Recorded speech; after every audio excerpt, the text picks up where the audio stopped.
تو کہتے ہیں میرا ماتھا چوما میرے بڑے بھائی نے اور کہنے لگے حسین چھوڑ وہ غیر محرم بیوی ہے, میں کسی غیر کی باتیں تیرے ساتھ کیا کروں, طلاق دے دی, غیر محرم ہو گئی, اب اس کا ذکر کیا چھیڑنا. کہتے ہیں میں سمجھ گیا کہ میرا بھائی قرآن کی اس روح کو جانتا ہے جو حسین تک بھی پہنچ رہی ہے. بھائیو امام حسن رضی اللہ تعالیٰ عنہ آپ کو پتہ ہے یہ کائنات کا وہ عظیم شخص ہے, حسن ابن علی, وہ عظیم ہستی ہے جس نے تاج چھوڑ دیا, تخت چھوڑ دیا, پر نبی پاک کی امت کو جوڑ دیا. نبی کریم نے ان کو اپنے ساتھ بٹھا کے کہا تھا, صحیح بخاری میں موجود ہے, کہا یہ میرا بیٹا حسن سید ہے, یا مسلمانوں کی دو جماعتیں لڑیں گی تو یہ صلح کرائے گا. حضرت امام حسن نے تخت چھوڑا, تاج چھوڑا, لیکن مسلمانوں کو آپس میں اتنی بڑی قربانی, اتنی بڑی قربانی. یہاں تو بھائی چھوٹا سا مسئلہ ہوتا ہے, مسجد میں اچھے بھلے امام صاحب نماز پڑھا رہے ہوتے ہیں, بچے پڑھ رہے ہوتے ہیں, اور مسجد میں تو تقریباً 15-20 چودھری اتوار مسجد میں ہوتے ہیں. تو پنڈ تو نہیں ہیں جی, چلو اللہ کا شکر ہے جی, اتنے نہیں تھوڑے نے, چلو اللہ کرے وہ بھی نال ہی لال جان, درویشی چنگی چدرا ادا کی کرنا ہے. تو ویسے میں نے دیکھا ہے تھوڑی سی جو کسی شہر کی بڑی مسجد ہوتی ہے اس میں 15-20 چودھری ہوتے ہیں, اور مولوی صاحب کی مجبوری ہے سب کی مان کے چلنا, دو کی نہ مانے قاری صاحب, دو کی. اب وہ یہ نہیں دیکھیں گے کہ دین کا نقصان ہو رہا ہے, مسجد کا مسئلہ ہے, بچوں کا مسئلہ ہے, ان کو تو ذات کا مسئلہ ہے, میری نہیں مانی لیا تھا چھٹی.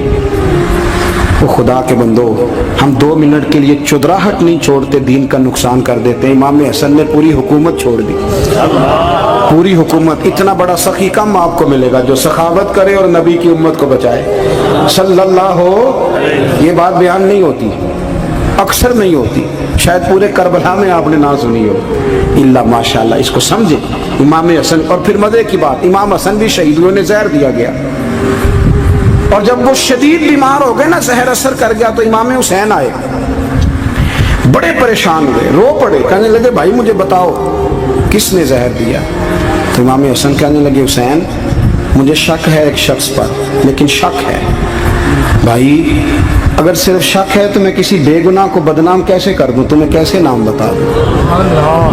یہ نامعلوم پرچے کراتے نہیں ہم روز ہی, روز ہی نامعلوم پرچے, جس پہ دشمنی ہے اس کا نام لکھا دو, ختم ہو گئی بات. امام حسن کی تربیت ہے, فرمانے لگے جس پر مجھے شک ہے اس کا نام بتا دوں, تو اگر وہ نہیں تو بے گناہ کا ذکر کیسے کر دوں. تو امام حسین فرمانے لگے بھائی جان اگر وہی ہوا تو آپ فرمانے لگے اگر وہی ہوا نا تو حسین پھر بھی تو چھوڑ دے, میں نے رب کے سپرد کر دیا, اللہ بہترین انتقام لینے والا ہے. اللہ اتنا بڑا حوصلہ سیدہ کے بیٹے کا, شیر کے بیٹے کا, شیروں جیسا کلیجہ, اتنا دل دریا سمندروں ڈونگے, کون دلان دیاں جانے. او بھائی تھوڑا حوصلہ کر, جتن تے ہر کوئی کھیڈے, تو ہارن کھیڈ فقیرہ, اور جتن دا مل کوڈی پیندی, ہارن دا مل ہیرا. اور کہیں بیک بھی تو ہو نا, کہیں تو درگزر بھی تو کرنا, کہ ہر جگہ چھا کے رہنا, ہر جگہ چھا کے رہنا. میرے ایک سنگی ہیں, آپ کو پتہ ہے یہ جو اسٹیج پہ بیٹھنے والے لوگ ہوتے ہیں نا, یہاں تو اچھے اچھے لوگ بیٹھے ہیں, میری طرح کے جو لوگ, جو اسٹیج پہ بیٹھنے کا عادی ہو جاتا ہے وہ نیچے بیچارہ بیٹھ بھی نہیں سکتا, یہ مسئلہ ہو جاتا ہے. میں اکثر کہتا ہوں کہ کبھی نیچے بیٹھ کے تو دیکھو کیا فرض ہوتا ہے. اگر کسی بندے کی کوئی شان ہے تو وہ جو سب سے پیچھے بیٹھا ہے اس کی شان ویسی کی ویسی ہے, کوئی کمی آ جائے گی؟